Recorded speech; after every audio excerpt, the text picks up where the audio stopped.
Hi everyone, 17 cleans today in Whiz Beach, and it's a day we've altered because of the weather. And it's the dream team, Sophie, Matthew and me. Will we do it? It's been a funny one with the weather. It's definitely dropped in temperature and the wind's got up yesterday and today. We cancelled working yesterday because the gust of winds got too high, and plus it was chucking it down with rain by the end of the day, so it turned out to be a good move. But some of the problems it's caused is that today is a bit windy, but it's on the cusp of do we work or do we not.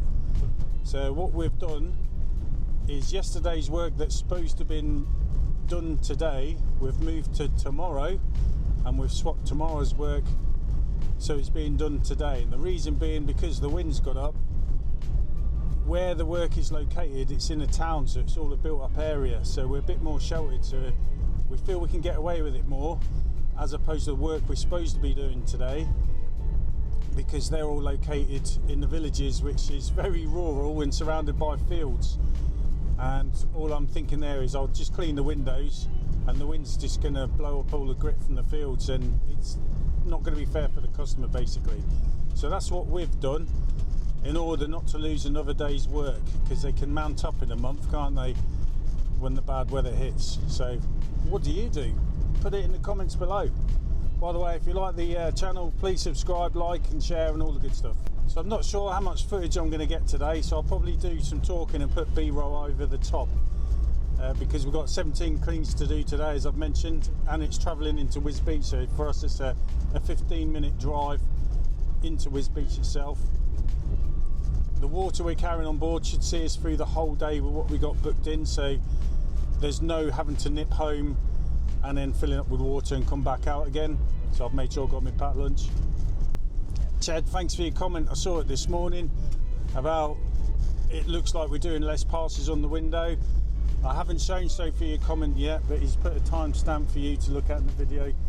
Basically he's praising Sophie and the way she rinses the windows, and that me and Matthew should do the same.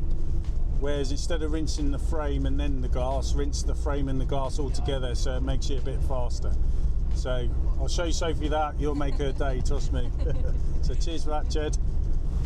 And thanks to everyone else for comments. There's been a lot coming on. I do try and comment to everyone and come back to you at some point anyway. It's all good feedback from yourself as well. Also, another subscriber, Rob's pointed another good point out, is basically we all seem to be fixated with how many customers we have. I think it's some type of gauge, because when you first start you keep track of how many you've got and they slowly build up, don't they? But it's not down to the numbers, is it really, whether how many customers you got or how many cleans you're doing in the day. It's down to the turnover, the money you make that day and each day of the month. That's what matters really, and the quality of the work. So yeah, it's your turnover and minimising your expenses. That's something I've been learning, and people that help me out with their comments as well, is basically going through your customers, I suppose. You want the ones that like you turning up, don't keep skipping all the time because it all impacts you. Not too fussy, obviously we're all a little bit finicky, but as long as you turn up, do a good job and you get paid, the money's coming in, that's basically what you want to do. It is tough working on your own. Well, not on your own, because I've obviously got my family. I mean, for working for yourself, it is tough, it's hard. You never switch off. You're always having to organise, reorganise. You're getting messages all through the evening, people asking this, and you're having to look things up. So you never really switch off, do you? So if you can work less and earn the same sort of money, that's basically the way you want to be heading, without taking the mick too much.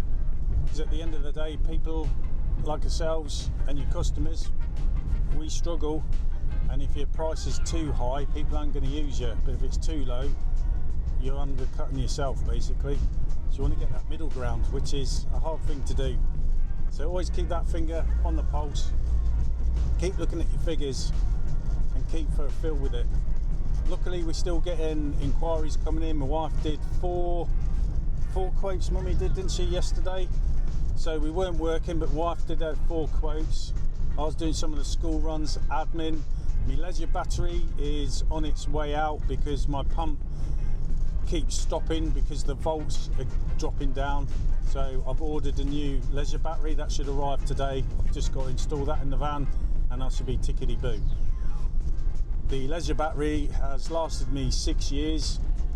First couple of years obviously I'm nowhere near as busy as what I am now, so the leisure battery's done well really with the use it's been getting, the amount of work we're getting out of it every day, especially now.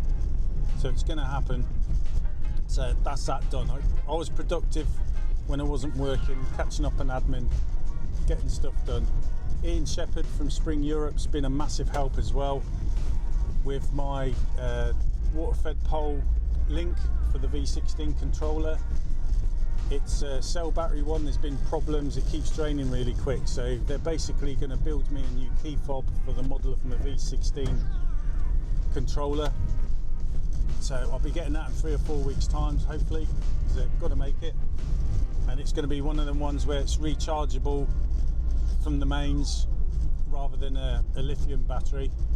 And then I'll get use of using the controller then, where I could probably clean with the flow rate setting at 30 for example, and I press a button and then the flow rate will go up to 50 for the rinse. And if that works, I'll get one set up from Matthew on his setup, and then eventually for the trolley for Sophie. And what that means is hopefully we'll be able to clean effectively but also stretch a bit on the maximum use of our water and try and cut down on wasting water really. Something you've got to be wary of, so whenever you're working always be thinking, always look at stuff, work things out, look at anything that saves you time, anything that's going to save you water. No matter how hard you try though, you are going to get to some windows which require a bit of scrubbing, and there's nothing you can do about that, is there really? But if you're keeping them all clean and the maintenance is on top of it all, it's going to make your life easier anyway.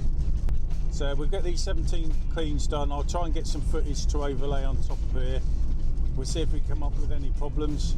That's the thing with window cleaning. You start and you finish, and whatever happens in the middle is going to happen, isn't it? You just think on your feet and work things out and get around it. Anyway, nearly here. Thanks for watching. Remember, if you like the channel and you already haven't done so, please subscribe or like or put comments. It all helps me out. Anyway, that's enough of me asking. Catch you on the next one. Be safe.